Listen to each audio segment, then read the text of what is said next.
Guys, welcome to this amazing platform of PW. मेरा नाम है ऋषभ, आपका फिजिक्स टीचर, और आज के लेक्चर में हम डिस्कस करने वाले हैं एनर्जी के बारे में। तो गाइस, ये है लेक्चर नंबर 4, वर्क, पावर और एनर्जी का। और इसमें हम डिस्कस क्या क्या करने वाले हैं कि एनर्जी कंजर्व कैसे रहती है, that is principal of conservation of energy. और उसके बाद वही चीज हम देखेंगे सिंपल पेंडुलम में, कि सिंपल पेंडुलम में एनर्जी कैसे कंजर्व रहती है। तो गाइस, बहुत इंटरेस्टिंग चीज होने वाली है और इस पार्ट से मोस्टली न्यूमेरिकल आते हैं। इस चैप्टर के इस कंजर्वेशन वाले पार्ट से आपको मोस्टली न्यूमेरिकल्स मिलेंगे हर एग्जाम में, ठीक है। तो बिल्कुल ध्यान से सुनना है। पहले मैं आपको एक्सप्लेन करूंगा, फिर ड्राइव करवाऊंगा कैसे एनर्जी कंजर्व रहती है, फिर सिंपल पेंडुलम पढ़ने के बाद कुछ अच्छे क्वेश्चंस भी करने वाले हैं। क्लियर है बात? करें फिर स्टार्ट, चलो। तो गाइस, कंजर्वेशन ऑफ एनर्जी, वैसे तो ये लॉ पढ़ते भी आ रहे हैं कि एनर्जी कंजर्वेशन क्या कहती है, that according to this law energy can neither be created, है ना। एनर्जी को आप क्रिएट नहीं कर सकते और एनर्जी को आप डिस्ट्रॉय नहीं कर सकते। क्या कर सकते हो? सिर्फ उसकी फॉर्म चेंज कर सकते हो। जैसे मैंने लास्ट क्लास में बताया था ना, हमने बहुत सारी चीजें पढ़ी थी, मैकेनिकल से इलेक्ट्रिकल, इलेक्ट्रिकल से मैकेनिकल, लाइट से इलेक्ट्रिकल, मैकेनिकल से इलेक्ट्रिकल, मतलब ये सारी चीजें हमने कन्वर्जन बेसिकली स्टडी किए थे। तो यही कंजर्वेशन ऑफ एनर्जी है। अब जो हमें मेन दो टाइप की एनर्जीज पढ़नी होती है, वो होती है kinetic energy and potential energy, which clubs together to make mechanical energy of the system. जो हमें अभी पढ़ना है कि हम कैसे मैकेनिकल एनर्जी किसी सिस्टम की कंजर्व रखते हैं, ठीक है गाइस। तो अब देखो होता क्या है basically, if there is only an interchange between the potential and the kinetic energy. Basically जैसे हमने लास्ट क्लास में बताया था ना कि स्प्रिंग वाला एग्जांपल लिया था, उस पर एक बॉल रखी थी, तो स्प्रिंग की जो इलास्टिक पोटेंशियल एनर्जी थी वो बॉल की काइनेटिक एनर्जी बन गई थी, है ना। तो गाइस, काइनेटिक और पोटेंशियल में आपस में इंटरचेंज चलता रहता है ना। जैसे मैंने बताया था, ये सपोज करो ये काइनेटिक एनर्जी है, पोटेंशियल है, तो अगर काइनेटिक कम हो रही है तो पोटेंशियल बढ़ेगी, काइनेटिक कम हो रही है, एक लेवल पे आके सेम हो जाएंगी, फिर काइनेटिक और कम हो गई, पोटेंशियल और बढ़ती जा रही है, तो एक पॉइंट पे आके काइनेटिक 0 हो गई और पोटेंशियल मैक्सिमम हो गई। तो इन दोनों का आपस में बैलेंस चलता रहता है, बट इनका सम कांस्टेंट रहता है, व्हिच इज मैकेनिकल एनर्जी। इनका सम हमेशा बच्चे कांस्टेंट रहेगा, क्योंकि टोटल एनर्जी तो कांस्टेंट है ना। आपस में दोनों इंटरचेंज करती रहती हैं, आपस में दोनों कन्वर्ट होती रहती हैं, बट इनका सम कांस्टेंट है। जितनी पोटेंशियल कम होगी उतनी काइनेटिक इंक्रीज होती है एंड वाइस वर्सा। क्लियर है बात? तो गाइस, मैकेनिकल एनर्जी कांस्टेंट रहती है, तो काइनेटिक एनर्जी के और पोटेंशियल एनर्जी यू, इन दोनों का आप देख रहे हो सम हमेशा आपको कांस्टेंट मिलेगा।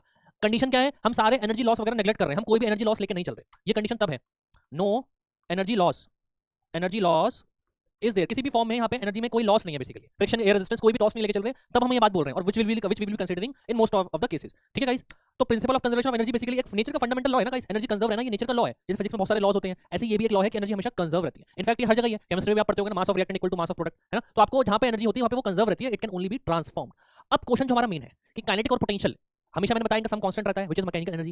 Can we prove this? क्या ये हम मैथमेटिकली प्रूव कर सकते हैं? क्योंकि mathematics is the language of physics. आप जो फिजिक्स में थ्योरी बता रहे हो, मैथमेटिक्स से आप उसको प्रूव भी कर सकते हो। तो गाइस, अब इसको एक बार हम प्रूव करते हैं कि कैसे मैकेनिकल एनर्जी सिस्टम की कांस्टेंट रहती है। प्रूव कैसे करेंगे? हम एक सिचुएशन इमेजिन करते हैं। आपने क्या करा कि एक बॉल को एक हाइट से रिलीज कर दिया, ये आपकी बॉल है, आपने इसको रिलीज कर दिया एक हाइट से, तो इसकी इनिशियल एनर्जी, वो इनिशियल वेलोसिटी 0 होगी, ठीक है। आपने इस बॉल को रिलीज करा, तो बेसिकली जो बॉल है ये फ्री फॉल में है, जो बॉल है ये फ्री फॉल में है, the ball is in free fall, ठीक है। अब ये बॉल धीरे धीरे नीचे आना शुरू करेगी, नीचे आएगी, नीचे आएगी, नीचे आएगी। तो गाइस, मैंने क्या बताया था, एक बॉडी सर्टेन हाइट पे है ये बॉल, तो इसका it has gravitational potential energy. जैसे जैसे ये नीचे आ रही है, its potential energy is decreasing, but where will that decrease go? It will increase the kinetic energy. तो इस बॉल के नीचे आने से इसकी पोटेंशियल एनर्जी तो डिक्रीज हो रही है, बट इसकी काइनेटिक एनर्जी इंक्रीज हो रही है ना। तो दैट मींस इन दोनों का सम, दैट इज मैकेनिकल एनर्जी, ये सम हमेशा कांस्टेंट रहता है। तो अब इस सिचुएशन को एनालाइज करो। मैंने बॉल को एच हाइट से रिलीज करा, ठीक है। अच्छा, तो हमने 3 पॉइंट्स लिए, ए, बी और सी। ए बिल्कुल टॉप पर है, अभी इस वाले पोर्शन को मत देखना, है ना, इस वाले पोर्शन को मत देखना। ए टॉप पर है, बी बीच में लाई कर रहा है, बी लाई कर रहा है ऊपर से x डिस्टेंस पर, तो नीचे से कितनी हाइट हो जाएगी? ग्राउंड से। ये ग्राउंड लेवल है, तो ग्राउंड से बी पॉइंट की हाइट हो गई h - x। सी बिल्कुल ग्राउंड पे है, मतलब यहां पे बिल्कुल हाइट 0 हो गई, ठीक है। तो गाइस, इन तीनों पॉइंट्स पर मैं मैकेनिकल एनर्जी कांस्टेंट प्रूव करने वाला हूं, that is the sum of kinetic and potential energy will be constant at all these 3 points. तो करें स्टार्ट। सबसे पहले ए पे आते हैं बच्चों, ए पे आते हैं, इसको ध्यान से सुनना, अभी नोट मत करना, पहले समझ लो। फॉर पॉइंट ए, पहले हम पॉइंट ए की बात करें, तो बेटा पॉइंट ए पे ये रेस्ट पर है ना, रिलीज फ्रॉम रेस्ट पे ड्रॉप किया है, तो पॉइंट ए पर काइनेटिक एनर्जी कितनी हो जाएगी? हाफ एम यू स्क्वायर होती है काइनेटिक एनर्जी, वी स्क्वायर ले लो, तो हाफ एम 0 स्क्वायर, तो काइनेटिक एनर्जी तो 0 हो गई, है ना। ऑब्वियसली बॉडी मूव नहीं कर रही, तो किस बात की काइनेटिक एनर्जी? अच्छा, लेकिन ग्राउंड से सर्टेन हाइट पे तो है ना ये, तो पोटेंशियल एनर्जी तो 0 होगी नहीं। कितनी होगी? मैंने बताया था पोटेंशियल एनर्जी क्या होती है, अगर कोई बॉडी अर्थ के सरफेस से h हाइट पर होती है, तो गाइस मैंने क्या बताया था, बॉडी का मास ले लो m, तो body must be having potential energy equal to mgh। Body की पोटेंशियल एनर्जी mgh होती है, बात हमने पढ़ी थी, जो वर्क से मैंने निकाला था। तो गाइस, ए पॉइंट पर बॉडी की पोटेंशियल एनर्जी हो जाएगी mgh। क्या हो जाएगी? mgh। अच्छा, अब गाइस, इन दोनों का मुझे सम चाहिए, दैट इज मुझे मैकेनिकल एनर्जी, ई से मैं डिनोट कर रहा हूं मैकेनिकल एनर्जी।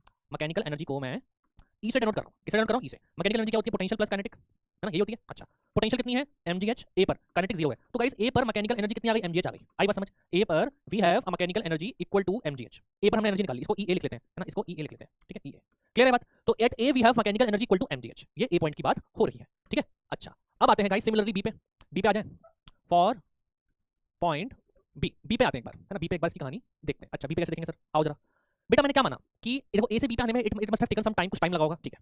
सपोज करो ए से बी तक आने में इसने x डिस्टेंस कवर कर लिया, तो ए बी पे कुछ वेलोसिटी होगी ना, सपोज करो v1 वेलोसिटी है, बी पे रेस्ट पे तो होगा नहीं, क्योंकि बी पे ये देखो बेसिकली बी पर ये मोशन में भी है और ग्राउंड से सर्टेन हाइट पर भी है। दैट मींस बी पर इट हैज बोथ, बी पर इसके पास काइनेटिक और पोटेंशियल एनर्जी दोनों होंगी, क्योंकि मोशन में भी और हाइट पर भी है, तो it has both kinetic and potential energy. इसके पास it must be having both kinetic and potential energy. Clear है? अब पोटेंशियल एनर्जी क्या फॉर्मूला mgh है, तो ग्राउंड को हाइट हमेशा ग्राउंड से देखनी होती है, x नहीं लेंगे हाइट, हमें बॉडी की हाइट हमेशा ग्राउंड से देखनी होती है in case of potential energy. तो बी पॉइंट पे आने पे ये ग्राउंड से कितने हाइट पर है? h - x, क्योंकि ये x है ये h है, तो ये हो गया h - x। तो गाइस, बी पर पोटेंशियल एनर्जी कितनी हो जाएगी बताइए? बी पर पोटेंशियल एनर्जी होती है मास g और ग्राउंड से हाइट होगी h - x, ठीक है। ये पोटेंशियल एनर्जी आ गई। अब हमें काइनेटिक एनर्जी चाहिए। बी पे काइनेटिक एनर्जी हो जाएगी हाफ m v1 का स्क्वायर, है ना। काइनेटिक एनर्जी बी पे कितनी हो जाएगी? हाफ m v1 का स्क्वायर। अब गाइस v1 तो पता ही नहीं है, v1 कैसे निकाला जाए, है ना, ये तो कंफ्यूजन हो गई। v1 कैसे निकाले? तो गाइस एक काम करते हैं, ए से बी तक का मोशन स्टडी करें, है ना, ए से बी तक का मोशन स्टडी करें तो क्या हम v1 निकाल सकते हैं, ग्रेविटी हमेशा नीचे की तरफ होगी, पता है सबको, इक्वेशन ऑफ मोशन यूज करके निकाल सकते हैं। तो ए से बी तक का मोशन स्टडी करते हैं, ए से बी तक का अगर मैं मोशन स्टडी करूं तो गाइस इनिशियल वेलोसिटी 0 है, फाइनल v1 है जो हमें चाहिए, एक्सेलरेशन हो जाएगा प्लस g, और हाइट कितनी है ए से बी तक, x, x डिस्टेंस ट्रेवल किया ना, ए से बी तक आने में x ट्रेवल किया, तो यानी हमारा जो डिस्प्लेसमेंट है वो जाएगा x। तो guys can I use third equation of motion, obviously I can, by third equation of motion, मैं थर्ड इक्वेशन यूज करके वेलोसिटी निकालूंगा। तो निकालते हैं, v स्क्वायर हो जाएगा u स्क्वायर, v1 का स्क्वायर हो जाएगा u square plus 2as, u तो 0 है, एक्सेलरेशन g है, ऐसे x, तो गाइस यहां से v1 का स्क्वायर आ गया, v1 का स्क्वायर कितना आ जाएगा 2gx, ये आ गया।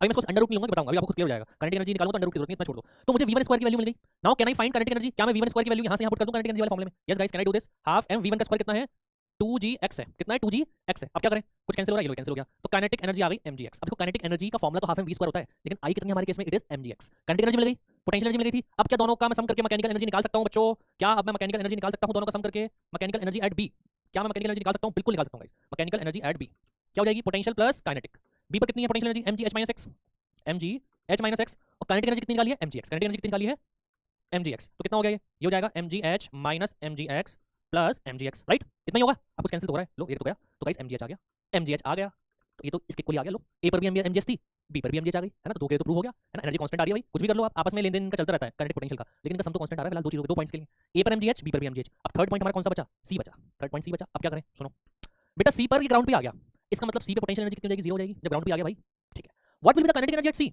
It is half m v square, but मुझे यहाँ स्पीड, अगेन मुझे यहाँ पे स्पीड तो पता ही नहीं है, अगेन मुझे सी पर वेलोसिटी नहीं पता, तो बाय थर्ड इक्वेशन मुझे दोबारा निकालनी पड़ेगी। तो इस केस में हम गाइस क्या करते हैं, ए से सी तक का मोशन स्टडी करो, कहां से कहां तक करोगे, ए से सी तक का, तो मोशन फ्रॉम ए टू सी, मैं लिख देता हूं फॉर पॉइंट सी के लिए गाइस पोटेंशियल एनर्जी तो 0 है, क्योंकि जो बॉल है, जो बॉडी है वो ग्राउंड पे आ गई, काइनेटिक एनर्जी हो जाएगी हाफ m v स्क्वायर, अब मुझे v स्क्वायर चाहिए, so I have to study the motion from A to C, motion from A to C, तो ए से सी तक का मोशन स्टडी करो गाइस, मोशन फ्रॉम ए से सी तक, तो इनिशियल वेलोसिटी तो 0 है ना, ए पे 0 है भाई, अच्छा फाइनल आपको चाहिए एक्सेलरेशन अगेन प्लस g है, और हाइट कितनी है ए से सी तक का डिस्प्लेसमेंट कितना, ये तो पूरा h ही है ना, ये तो हमारा पूरा कवर कर लिया इसी तक आने में, तो it is equals to h, ठीक है, और बस ये चीजें हैं, तो अगेन थर्ड इक्वेशन यूज करो और निकालो, v स्क्वायर हो जाएगा u स्क्वायर प्लस 2as, हां जी आ रही बात समझ, v स्क्वायर u 0 है, a g और s है h, तो v स्क्वायर आ गया 2gh, v स्क्वायर 2gh आ गया यहां से, ठीक है, v स्क्वायर हमारा आ गया 2gh।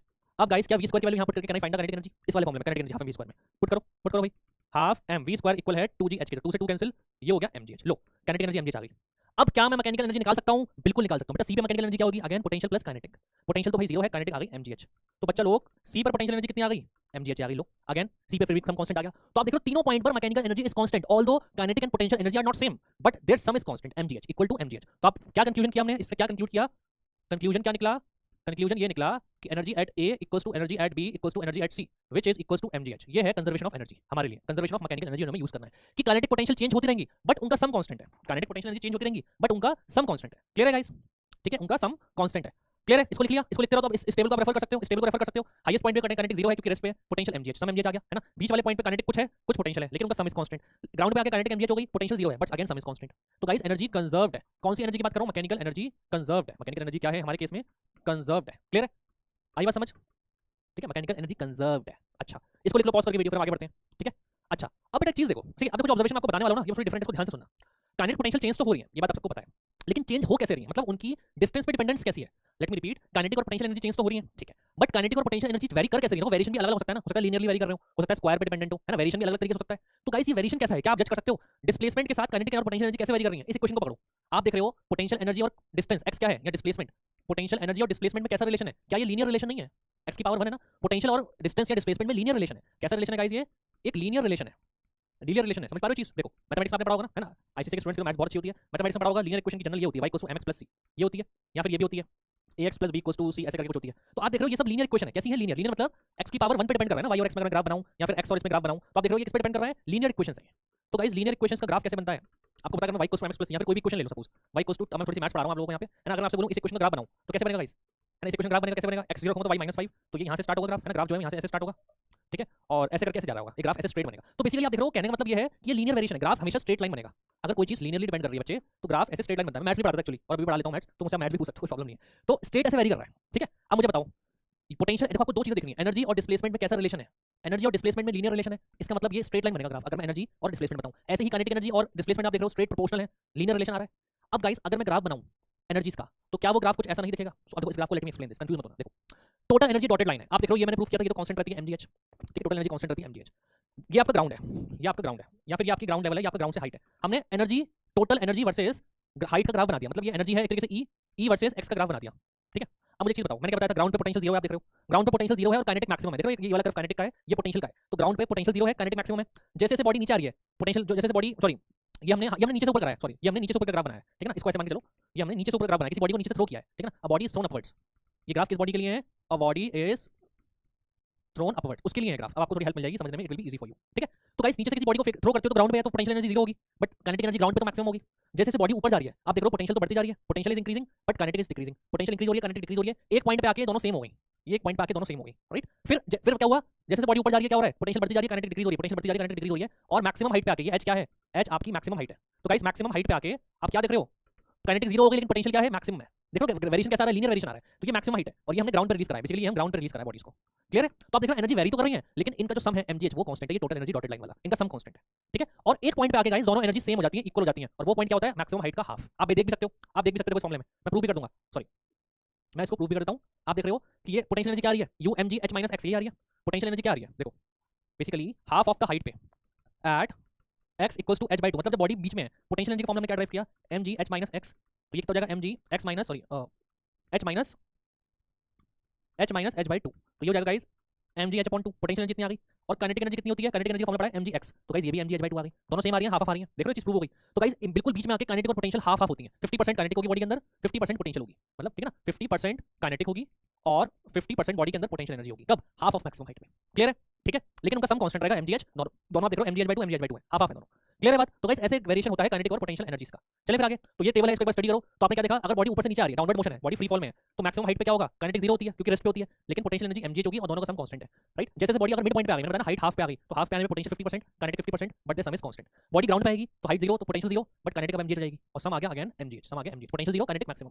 अब किसी बॉडी को अगर नीचे से ऊपर थ्रो करोगे ना, अपवर्ड मोशन है ना, ये ऊपर वाला पार्ट डाउनवर्ड मोशन का था, नीचे वाला पार्ट अपवर्ड मोशन का है, तो अपवर्ड मोशन में जब बॉडी ग्राउंड से थ्रो करोगे ना तो ग्राउंड पे पोटेंशियल तो 0 हो गई, पोटेंशियल 0 हो गई लेकिन काइनेटिक मैक्सिमम होती है, मिड पॉइंट पे दोनों हाफ हाफ हो गई, अगेन सम देख रहे हो mgh आ रहा है दोनों का। जैसे हाईएस्ट पॉइंट पे पहुंचेगी तो काइनेटिक 0 क्योंकि बॉडी रेस्ट पे आ गई है ना, बॉडी जो है हाईएस्ट पॉइंट पे रेस्ट पे आ जाएगी, राइट, लेकिन पोटेंशियल मैक्सिमम होगी क्योंकि मैक्सिमम हाइट है, but their sum is still constant. तो आप देख रहे हो हर जगह इनका सम कांस्टेंट है, आप किसी भी पॉइंट पे ले लो बेटा, ऐसा नहीं है कि सिर्फ 3 पॉइंट पे एनर्जी कांस्टेंट है, हमने फॉर रेफरेंस 3 पॉइंट ले लिए है ना, ऐसा नहीं है कि आप अगर 2 पॉइंट लोगे तो एनर्जी कांस्टेंट नहीं होगी। इस बॉडी के हर पाथ पे जितने भी पॉइंट्स हैं, इस पॉइंट पे, इस पॉइंट पे, इस पॉइंट पे, इस पॉइंट पे, हर पॉइंट पे पोटेंशियल काइनेटिक का सम कांस्टेंट होता है, इट्स नॉट लाइक सिर्फ 3 ही पॉइंट पे होगा, ठीक है। तो at every point on it's journey the mechanical energy is constant, clear है बात, at every point mechanical energy constant रहती है, इतनी बात क्लियर है, इसको लिख लिया, ठीक है। आगे चलें फिर।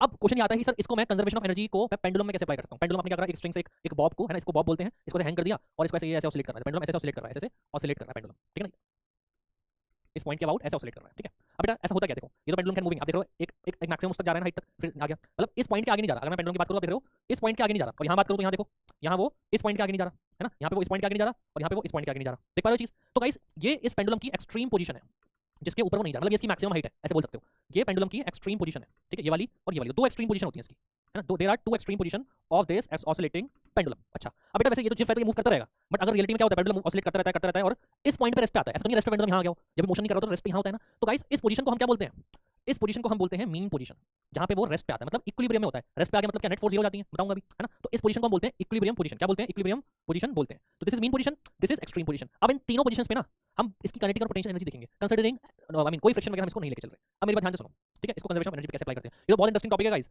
बेसिकली इस टॉपिक से कंजर्वेशन ऑफ एनर्जी से बड़े क्वेश्चन जल्दी हो जाते हैं, एडवांस जेईई एडवांस तक के लेवल के। तो इफ यू आर जेईई और नीट एस्पिरेंट तो इस कांसेप्ट को अच्छे से समझ लेना, आपके लेवल पे जितना होगा मैं आपको बताता हूं। वैसे तो टॉपिक बहुत डीप में है, इस पे क्वेश्चंस वगैरह बन जाएंगी, है ना, बट वो अभी आपके लेवल पे फिलहाल नहीं है, तो हम इसको बेसिक थोड़ा आपके लेवल पे ही कवर करेंगे। ये मीन पोजीशन हो गई, आपने इसको थोड़ा सा पुश किया तो क्या होगा, पेंडुलम भाई थोड़ा सा आगे चला जाएगा, है ना, थोड़ा सा ऊपर चला जाएगा, है ना। अब ये ऑसिलेट करता रहेगा इस पॉइंट के अबाउट, है ना, पेंडुलम इस पॉइंट के अबाउट, यहां इस लेफ्ट में तो यहां तक आ गया, राइट में यहां तक चला गया, क्लियर बात, राइट में यहां तक चला गया, ये पॉइंट ए है, ये पॉइंट बी है, ये पॉइंट सी है, ठीक है। ये पेंडुलम ऐसे टू एंड फ्रो ऐसे मूव करता रहेगा, टू एंड फ्रो मूव करता रहेगा अबाउट दिस पॉइंट। अच्छा कोई रेजिस्टेंस नहीं है, कुछ नहीं है। अब मुझे चीज बताओ, ये कुछ ऐसे ही है कि आप किसी बॉडी को ऊपर थ्रो किया, जो मैंने बताया था, तो बस यहाँ पे क्या हो रहा है, वो ऑसिलेट कर रहा है, ठीक है। तो गाइस ये तो मीन पोजीशन हो गई, ये हमारा रेफरेंस लेवल लेके चलेंगे। मीन पोजीशन हमेशा रेफरेंस लेवल होता है, मतलब ये पेंडुलम के लिए रेफरेंस लेवल है या फिर ग्राउंड लेवल है, जहाँ पे हाइट 0 है, रेफरेंस लेवल पे हाइट 0 होती है, मतलब पोटेंशियल एनर्जी 0 होती है ना, रेफरेंस लेवल हो गया हमारा।